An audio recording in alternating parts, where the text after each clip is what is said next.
Pearl Harbor that had nothing to do with Japanese. We should just point out for our viewers, Rubio right now, I think, is still leading in Minnesota. We're putting that up on the screen. Again, it is still early in Minnesota, but you have Rubio there, 36%, Cruz 27%, Donald Trump 20%. Small amount, obviously, the vote in, but just interesting fact. The problem is we're not having the argument about small government versus big government, and that's a really important fundamental argument to have, especially going into a general election against either of the two Democrats running. We're talking about the sort of crazy dog whistle policy proposals. What's the dog whistle? that Donald Trump well, actually, it isn't a whistle; it's a scream. It's a yell. About what? I've said this before. Donald Trump has tried to otherize every other candidate in this race. Speak.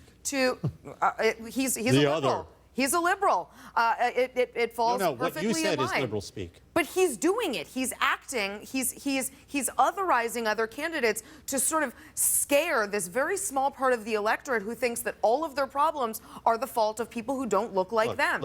He's tapping into what is real, and I would argue he taps into it on the left as well as the right. That element exists on the left, and that's working for him. Let's talk about what he said about the Klan. I mean, here's a guy who disavowed this many, many, many, many times. And you hear this statement from Mitt Romney and Paul Ryan today. I like Paul Ryan. We both worked for Jack Kemp.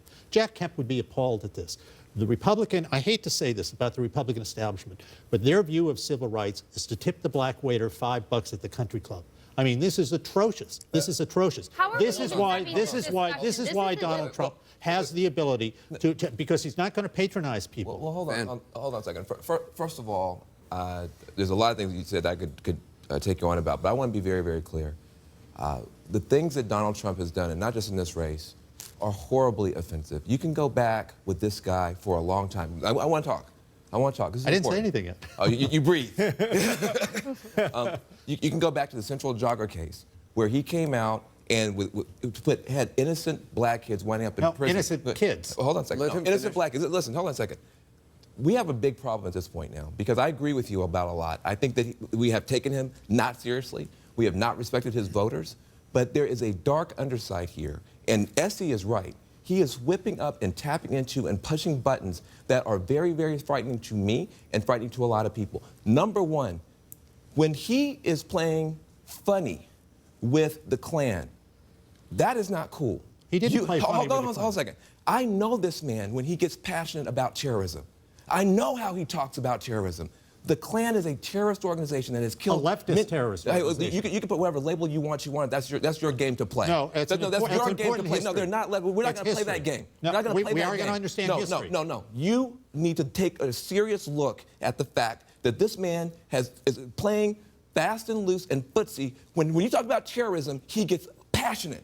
He says, no, this is wrong. But when you talk about the Klan, oh, I don't know. That's wrong. And then you came on the air. And you said, well, this is just like when Reverend Wright was speaking. Yeah, Reverend Wright never lynched anybody.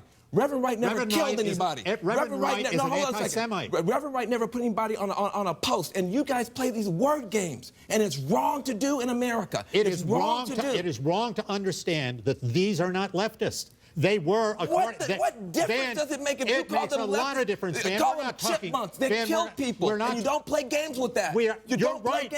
And you don't hide and say that's not part of the base of the Democratic Party. That has been, they were the military arm, the terrorist arm of the Democratic Party, according to historians. For God's sakes, read your history. I don't know. I don't care. This whole attitude of dividing by race is still here, and this is how Democrats do the deal. I don't care how they voted 50 years ago. I care about who they killed. And I care about American history. It counts. You have stood with Donald Trump, and you have made a case for Donald Trump when nobody else wanted to, and you've earned the respect of an awful lot of people. But when you do not acknowledge that he did not answer that question with the passion he's answered with other terrorist organizations, you do yourself a disservice, you do your kids a disservice. He has made this point over and over and over again. This is a media thing here.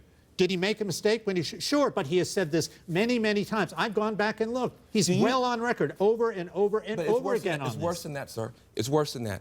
That whole thing with those Central Jogger kids, he got the entire city of New York whipped up on this idea that these kids had done something wrong. And then when it turned out they were innocent, we all make mistakes. Right. He never apologized to those kids. And that's a stain on him. And you can walk through time after time where he's done stuff like that. The stuff he said about Native Americans being, criminal organizations and mafias. He said so many racially offensive things. What you're doing right here, what you're doing here is dividing people. We're all Americans here, man. You are dividing people. This is what liberals do. You are dividing people by race. I am not. This is what liberalism is all about. The Klan divided people by race. You have to divide by race. The Klan killed people by race, and he had the opportunity, and he didn't do it tonight. They did it to further the progressive agenda. Why do you listen? That is, first of all, so absurd. It is not the Democratic Party of the South in the old days was a racist party, and you are correct, sir. They were a violent party, and you are correct, sir. How do you think we got Woodrow Wilson elected? But hold on a second. Hold on a second. That's not the Democratic Party of today. So what are you talking about that for? You played these games. It is the Democratic Party of today. Games. The Democratic Party of today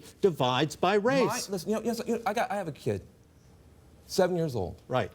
He can't even watch. I used to want him to say, I don't want you watching the Kardashians. I want you watching the news so you can learn something. You know what? Watching all this nonsense in your party, he turns around and he says, Dad, you're a liar.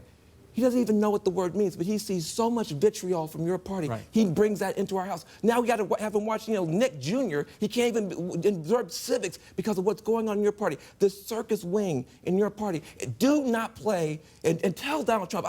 I know you. I trust you. Tell Donald Trump he needs, for my children's sake, for the children's sake of America, if he's going to lead this country, he needs to be as passionate about what is happening to people in my community as anybody else. We have to be passionate about making sure that, as Robert Kennedy used to say, that this country is colorblind.